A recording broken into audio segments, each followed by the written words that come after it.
to get green, to make it active.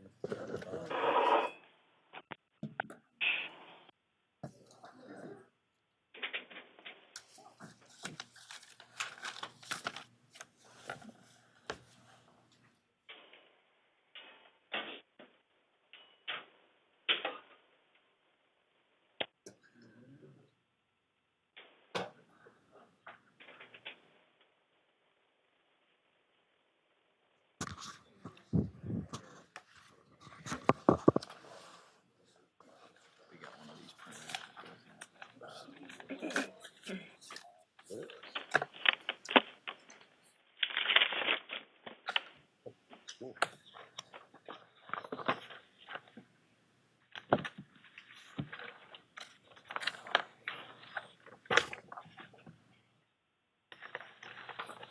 Good morning, everybody. We have a little bit after 9. We'll get our meeting started for this November 8th meeting of the Iowa 911 Communications Council.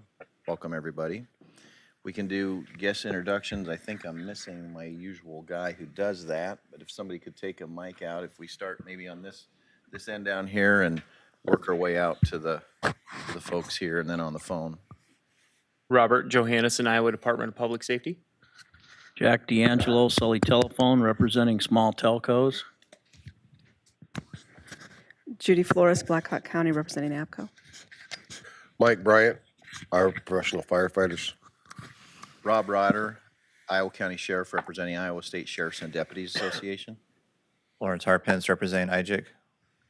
Jeff Anderson, Marion County Emergency Management, representing the Iowa Emergency Management Association. Tracy Bearden, representing Iowa NENA. Blake Teruscio, Homeland Security Emergency Management. James Chambers, CenturyLink, representing large telcos.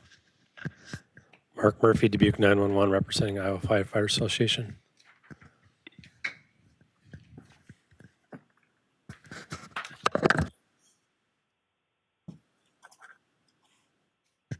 Kara Sorrells, Washington County 911. Marcia Slycord, Pella Police Department. Robert Bokinski, Pella Police Department. Diane Seifert, South Central Iowa. Dennis Denton, Adair County and South Central Iowa. Wayne Johnson with CenturyLink, representing large telco as an alternate. John Drury, CenturyLink. Jeff Edwards, Des Moines Police Department.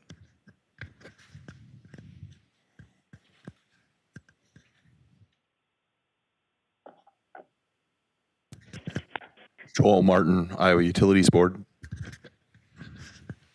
Curtis Pione, Polk County Sheriff's Office. Mike Lauer, ICN. Tammy Rodriguez, ICN. Stephen Rodriguez, ICN. Chris Myers on the SWIC. Luke Erpling, Iowa Department of Public Safety Communications. Chris Jones, Zetron. Steve Reams, Zetron. Jim Lundstedt, DHS OEC. Okay, and do we have anybody on the phone? Bobby Wells, Sac County. Brenda Vanderwerf, Fayette County 911. Chris Hare, Buchanan County 911. Nate Tavlik, Scott Emergency Communications Center. Mary D. Miller, Iowa County 911. Heather Hahn, Cerro Gordo County.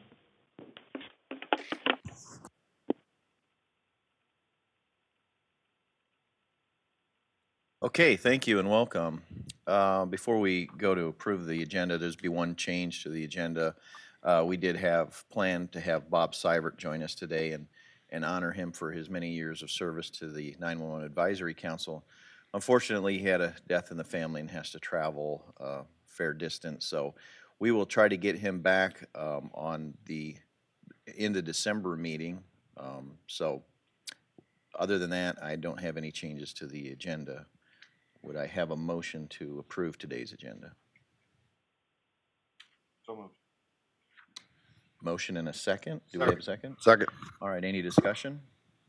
All those in favor? Against? Motion carries.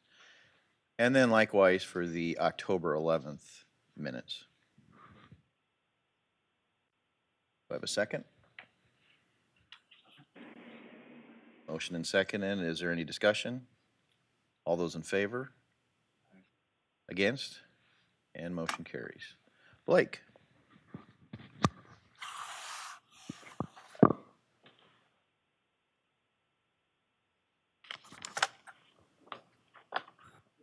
Everyone, Sean, if you could go ahead and show the screen. See if I got this right, set up right this time. We're going to start with the quarterly reports, which I think went around and got passed out. So trying to get that on the screen. There we go. A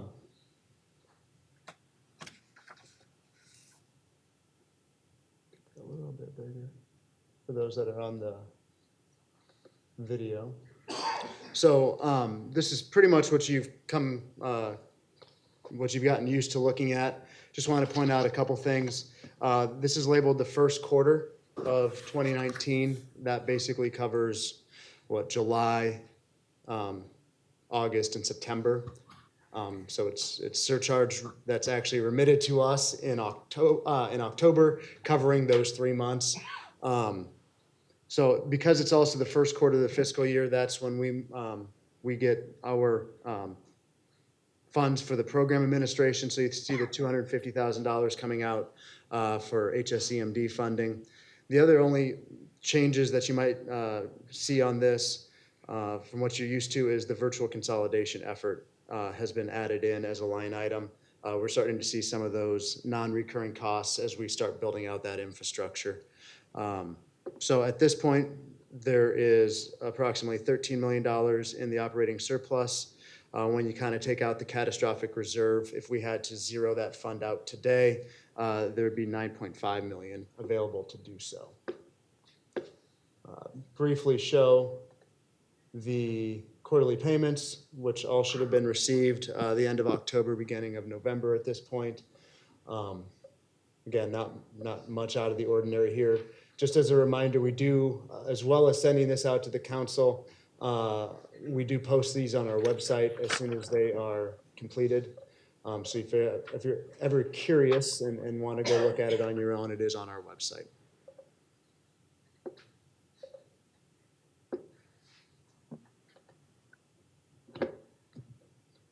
Moving on from the quarterly reports, the end of October, we did have a program update webinar, as well as it was a budget presentation as well, about an hour long in total. The budget portion is first, followed by the program update. That also has been posted to our website and sent out. I would encourage you and whoever does your local 911 budget, your treasurer, your auditor, whoever, to go review that webinar. If you were not able to watch it live, I know there was a lot of stuff going on with the election. People might have been busy or out of the office for whatever reason, but I would encourage you to go watch that. It's about an hour out of your day. If you're just curious of the budget portion, it's about 30 minutes. So that's out there. And some of this stuff I talked about in the webinar, but I want to cover it again. As part of the wireline merging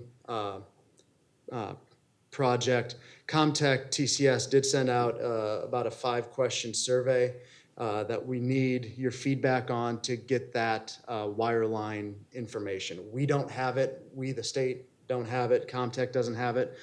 They've never been interested in wireline until this project has started, so that's why the ask is out there. We were hoping that the PSAPs would be able to get that information internally, that they would know it. We're finding that that might not necessarily be the case in all locations, and they're having to reach out to your vendors.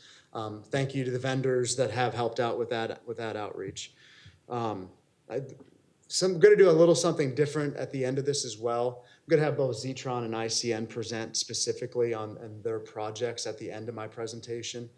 So we'll kind of get into the details of where those projects are at the end of my presentation, so I'm not going to cover them. There's another survey that went out, also talked about this on the webinar, from a new telephone company called Intelliquent.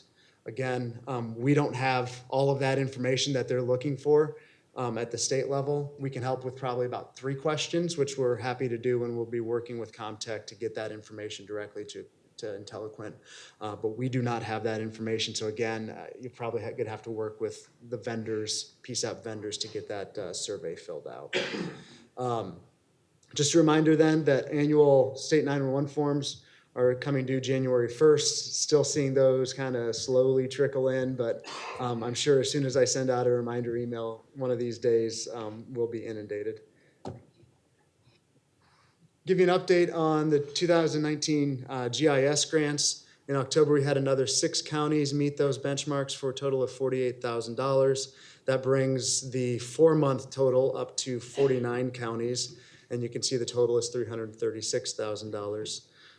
We did do a targeted outreach to 25 counties that we, along with GeoCom, identified as basically being in danger of missing those benchmarks for the first 6-month period. It was basically the counties that we hadn't heard much from. They were missing data. They might have reached out and had a question once, and then there wasn't much follow-up. So instead of GeoCom hounding them, I sent an email myself to all 25 of those counties, kind of showing exactly what they needed to do, reiterating why this process is in place, and indicating that we kind of had earmarked them or noticed that they might be in danger of missing out on that first $6,000. So hopefully that kind of gets them moving a little bit. But just a reminder that that deadline for the first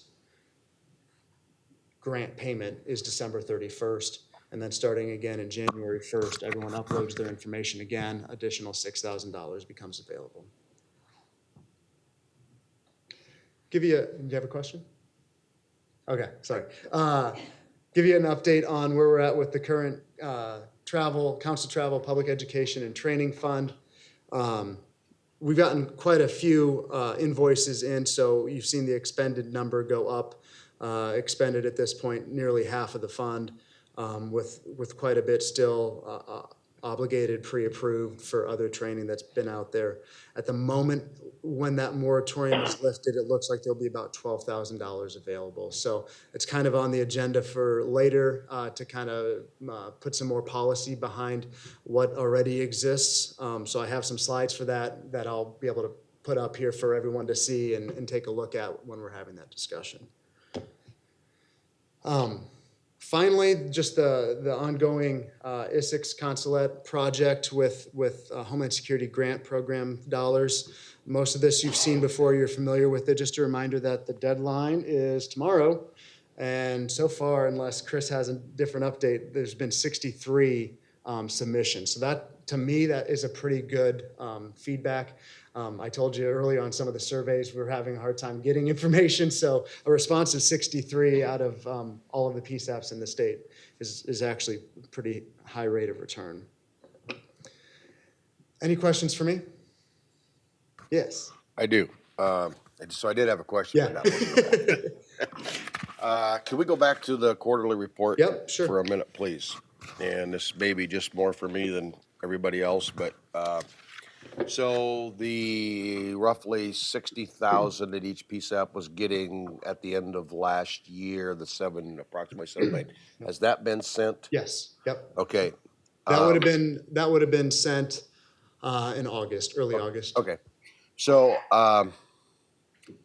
and again, it may be obvious to everybody else except me, but I'm just trying to figure out, since we only took in 7 million and 7.5 million, but we've got 9.5 million in the surplus when it was zeroed out. I'm just help me understand. It wasn't zeroed out last fiscal year. There was that $7 million cap. Okay. So 7 million was zeroed out. Okay. That being said, there is no cap this current fiscal year.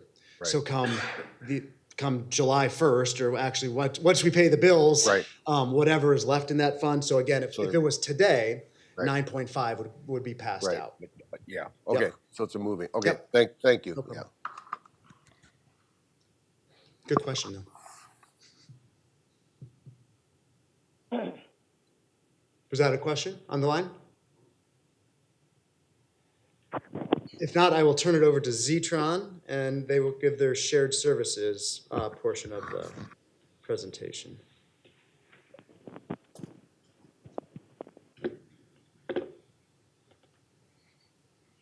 Should be good. Good morning. For those I haven't had the honor to meet before, my name is Chris Jones. I'm the area sales leader for Zetron. I'm responsible for the Iowa project. I came in after the project had been awarded, so I had to catch myself up to speed fairly quickly, and it's been quite an event since.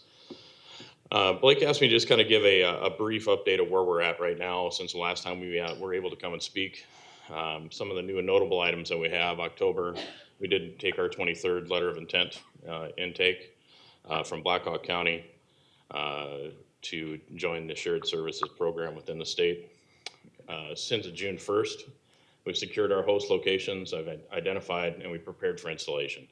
And that's been a longer process, but something that we were able to reevaluate after our last meeting when we had some natural disasters to have to kind of work ourselves around with the tornadoes that came through the state. Our proof of concept was installed. It's been up and running for almost 45 days now. We've got great feedback, not only from the director, but great feedback from all the employees within the center as well. And that news is also starting to spread. We've had 16 PSAPs signed in the last quarter, letters of intent to join the shared services system. Year to date, that put us up to 23. The proof of concept, like I had mentioned, was installed, and we've done our site surveys. We've done 12 of them currently, and what that site survey is going to entail is going on site, evaluating what equipment is on site that we're going to have to integrate with, and then kind of explaining what it is that they've signed up for with the shared services program and what other services they are qualified for if they choose to partake, since the state has opened that up for them. Some of the other things that you'll see is that there will be a Zetron representative here at all the board meetings moving forward. We'll be made available for updates such as this. We'll also be available afterwards if somebody would like to speak or request more information from us. Next steps that we're working on currently, we're working right now to get 4 technology days across the state. We're going to do more of a lunch and learn. After working with Blake, I've found that there's some district style meetings where we might be able to kind of align with those and set up a conference style meeting where we can kind of do a hands-on demonstration of what it is, the solution. I know we've done webinars, but this will give somebody the hands-on application experience as well, so they can look at the CAD, the mapping, and how the logging pieces would all work and integrate together. We're continuing to work on the site surveys that we have. They are being scheduled, and any new PSAP that signs a letter of intent will get a phone call from either Zetron and Raycom to set up that site survey. So those are our next steps as we move forward. Any questions that anybody has?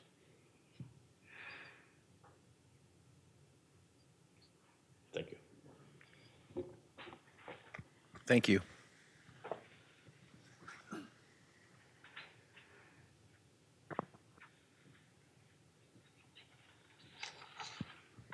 Good morning, Stephen Rodriguez with the ICN.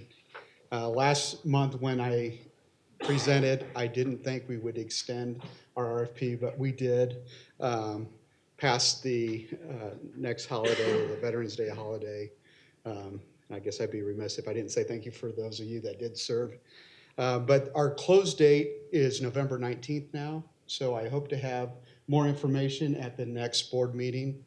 So at the next board meeting, that's when hopefully we'll give you more of an update on the results that we received back from the RFP and how we're going to go forward. Any questions? All right, thank you. Thank you.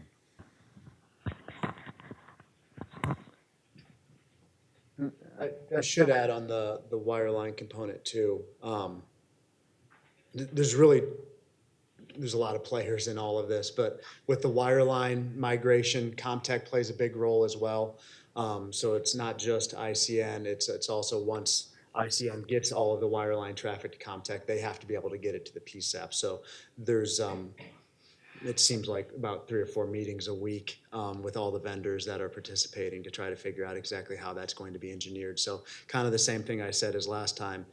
You might not be seeing it yet, but there's a lot going on behind the scenes. So with that, that's the end of all of the program manager part. If there's any other questions, I would take them now. I have a question. In terms of that training fund with that $100,000 cap, I think it's really in the best interest of not only Iwanena, but the other individuals on this board that we serve, that's increased.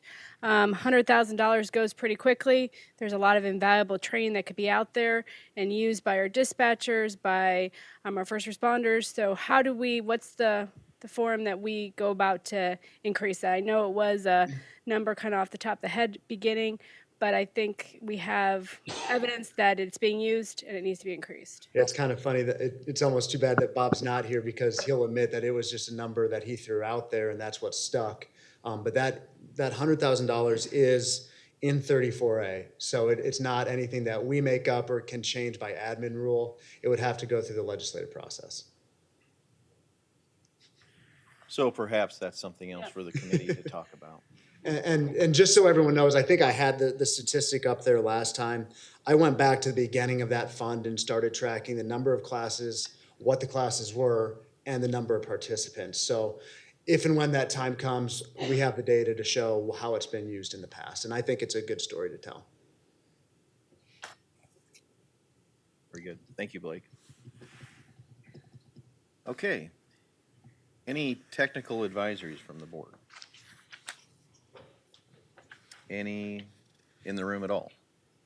On the phone? Okay.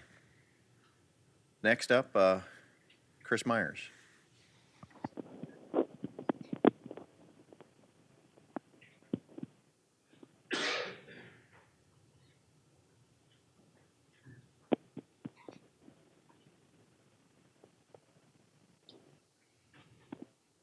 Thank you, Mr. Chair, and good morning to everybody here. I'll try to move this and not cause any problems.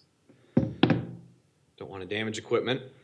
Blake's numbers are accurate with the PSAP grants. They haven't changed in the 5 or 10 minutes since he showed that. We've had 63 submissions so far. So that's excellent. My hope is that we can get more by the time that closes tomorrow. But things are looking pretty good so far with regards to meeting our goals and targets with the grants. So I'm very optimistic that we'll be able to accomplish our mission with that. On the topic of PSAPs, we have a new standard that's up today that may be of interest to public safety communication centers, and that is some public safety communications pathways on ISICs as it's rolled out. Basically, if you're thinking kind of like a PSAP to PSAP type of communication that may need to take place, we're starting to look at pathways for that to happen. This will be a first attempt at the standard, and we're ready to make adjustments to it as needed. But the end goal is to kind of help make sure that communication center to communication centers can flow effectively regardless of what network they're using, whenever they're using it, or whatever. So that'll be up for approval today.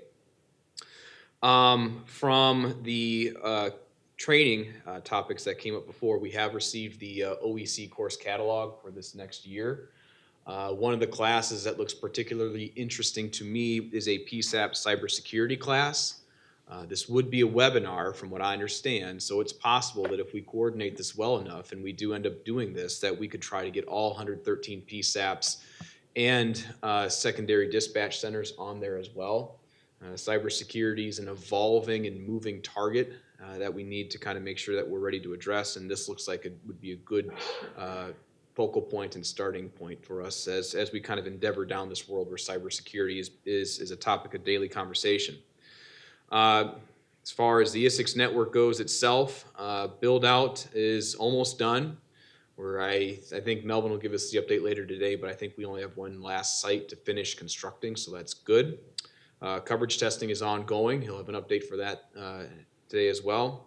And with regards to the network itself, for those of you that may have a question on how we may handle encryption and things like that, we did get some numbers yesterday from NLEC, which is the National Law Enforcement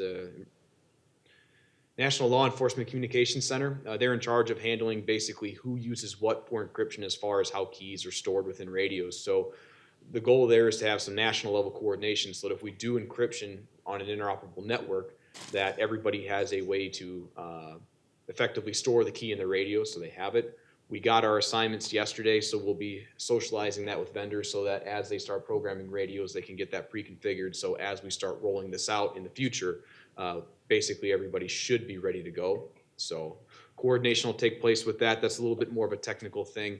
If you have any questions on that, let me know. A couple last items here. FirstNet is continuing to make progress on their rollout. I've seen the network firsthand in some places where it didn't previously exist, and now it's there, and the results look very promising. I'm not saying that today is the day to switch or anything like that. That's a local decision to make, but you know, progress is being made, and they are also still interested in vertical assets to hang their transmitters and receivers on as well. So if you do have something that might be available, they are still looking and trying to work that into whatever channel plans they have. So any feedback that I've gotten on that so far has been passed on, and I know that a couple of them have gotten so far as contract negotiations with locals. So they are really, really keenly interested in this. With that being said, that's my report. Take any questions. Okay, thank you. Thank you. Okay, up next, Jim Lundstedt. No report today, sir. Thank you.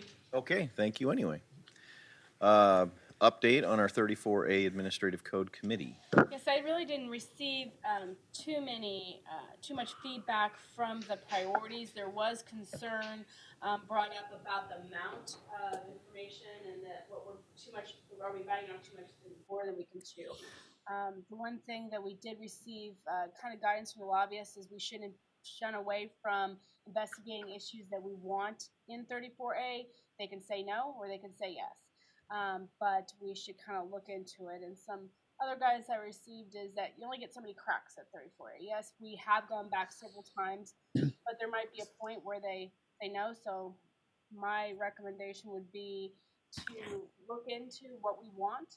They could say, we're not going to work on this portion, we'll work on the other, but at least we get it out there and we take our stab at it versus not taking a look at it when they would have looked at it, and then we have some loopholes not closed. But again, it's up to the council as a whole what is done.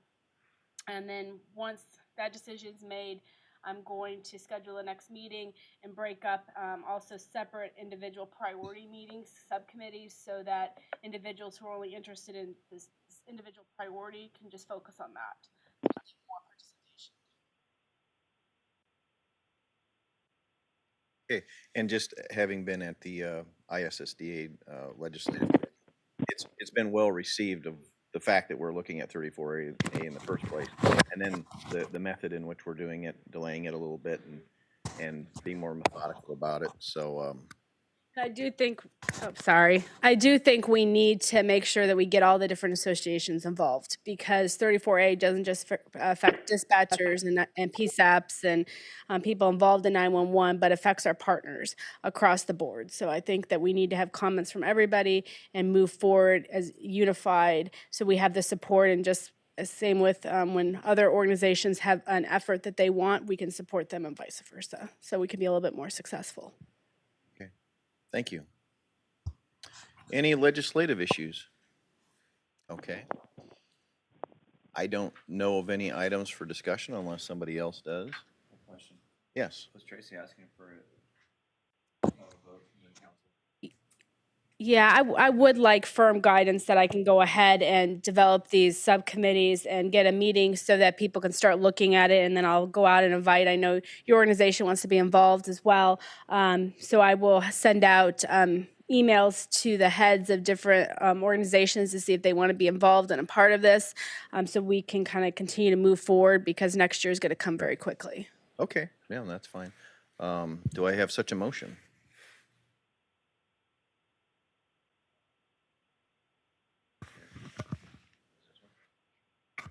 Yeah, I'd like to make a motion to support the priorities that were provided by Tracy in her document that she sent out to us a couple weeks ago, or a few months ago, whatever it was.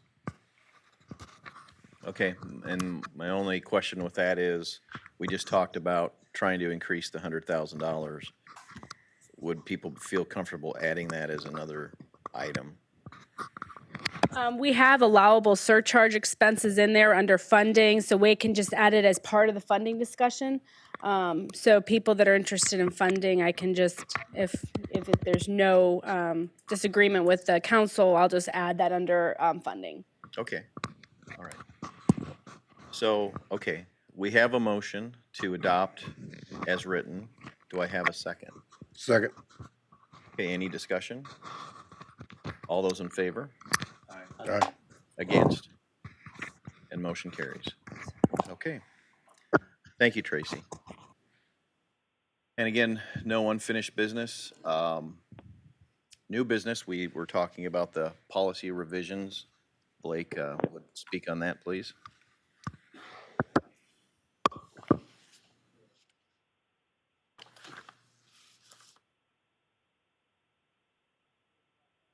Realize I should have printed this out, but last March 2017, the council did approve kind of the first stab at putting some policy around the council travel, public education, and training fund. And it's worked fine. I don't know that anything needs to be totally scrubbed, but I think a few more things could be added. If you remember July's 911 council meeting, there was a pretty good run on that fund, which is great. It's a good problem to have.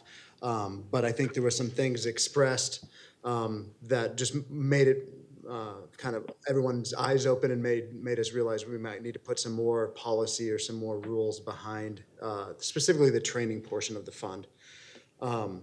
So if you show the screen real quick. Sorry, I gotta move that over. Hold on.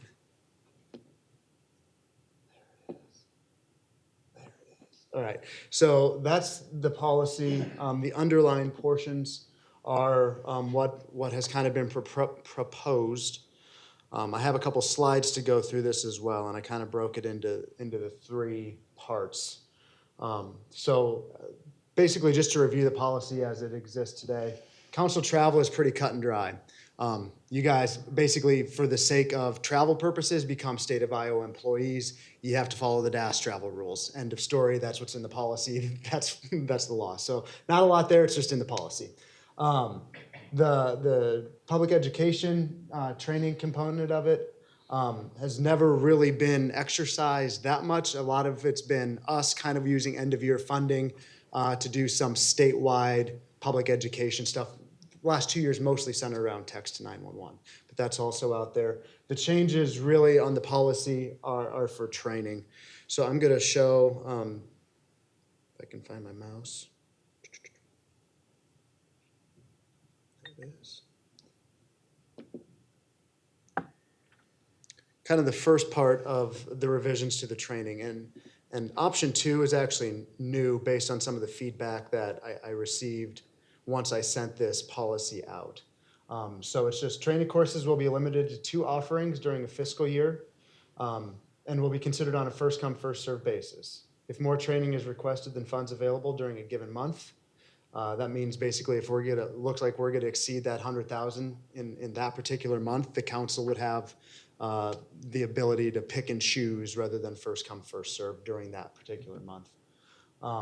The other option, rather than just the 2 offerings during a fiscal year, there's been a few highly successful classes that have been well attended that have happened more than twice, more than in 2 locations. So the other one would just be adding the caveat within the same HSCMD district. So we're not having 3 courses all in Southwest Iowa that are the exact same. So just wanted to give you that option. Not sure I have too strong of an opinion one way or the other. The next part of it is training should be planned to accommodate more than 10 participants. If training does not meet that, it should be communicated to myself and then either rescheduled or the funds released. As part of the reimbursement process, agendas and sign-in sheets are required. And then finally, this has come up a couple times as well. The training needs to be primarily focused on Iowa personnel. And then there's some ways that perhaps non-Iowa students could be considered. Basically, if it's not going to raise the price, if the non-Iowa student pays their own costs, and basically if there's going to be a maximum amount, we shouldn't lose Iowa students because an out-of-state person is coming. So I didn't really receive any feedback other than, again, that one caveat about, maybe 2 offerings per district instead of just 2 offerings statewide. So those are kind of the options as they exist. I will throw the Word document back up there and you guys can talk about it.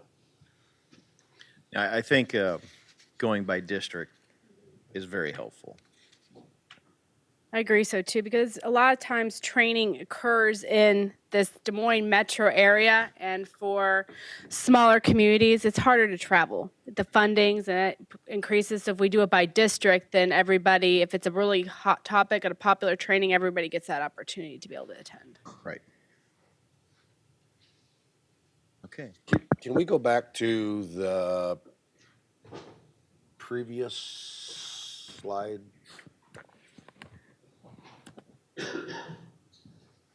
Where we had the I don't know, it was option 1 or 2 or something, points 1 or 2.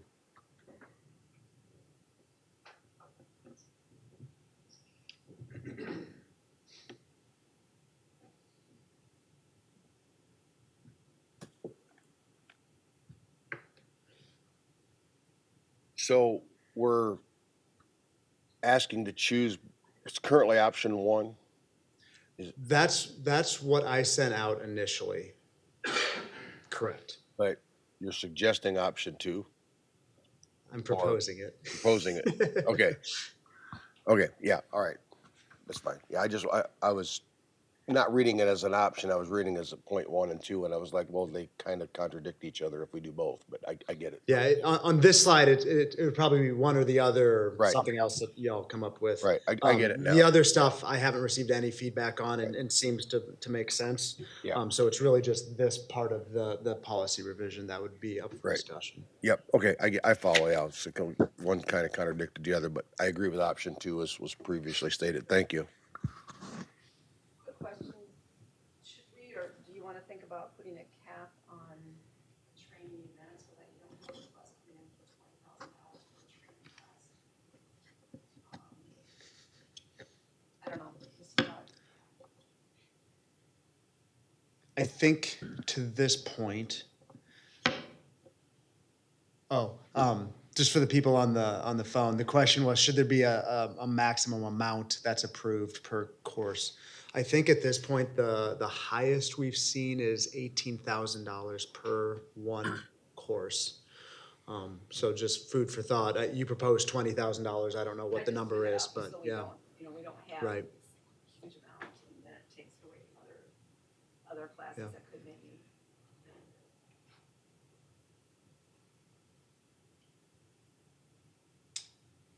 Or maybe along with that cap, we could have, if they could apply for the money and then that cap, and then they have to find other cost sharing options. So maybe put that language in there so that we won't miss out on the training, but that we have a cap that you can apply for it. You know that this is all the money you're going to get, but you have to provide the ability to have that funding when you apply. So you have that knowledge that your cap is X, and you have to show where the other funding is coming from so that class doesn't just fall apart. It's kind of a double-edged sword too, because I mean, you guys are all really smart people and can decide what's best and weigh the options when it's proposed to us. And if you don't like it, turn it down at the time. It gives you that flexibility rather than something that's written and then you're stuck to follow it. So it's both ways.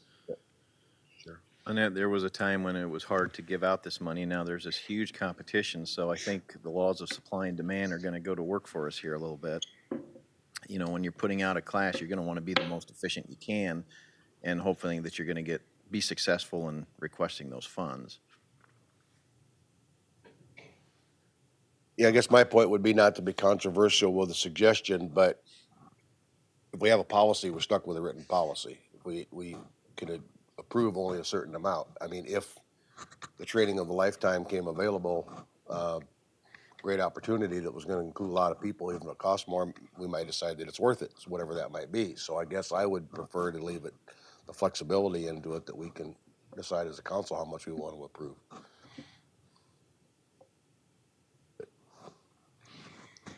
So it seems like there's some consensus around option 2. I think so. Is the department looking for a vote by this board to endorse Yeah, I mean, this? that part of code is really program manager with consultation with Right. the 911 council. It does specify that. So I think the way we did it last time was a motion and approval for the policy. that we could all agree on and live with. So I think that would be nice if it was formalized that way as well, again. Right. Okay. Well, I'll make a motion that the council approve the policy with recommendation of option 2. Okay, we have that motion. Do we have a second? Second. Any further discussion? Okay, all those in favor? Aye. Against? Motion carries. All right, thank you. Okay, I don't think we have any travel requests, so any business from the floor? Okay, if there's nothing else, then we can have a motion to adjourn. Okay, we have a motion and a second. All right, all those in favor? And we're adjourned. Thank you, everybody.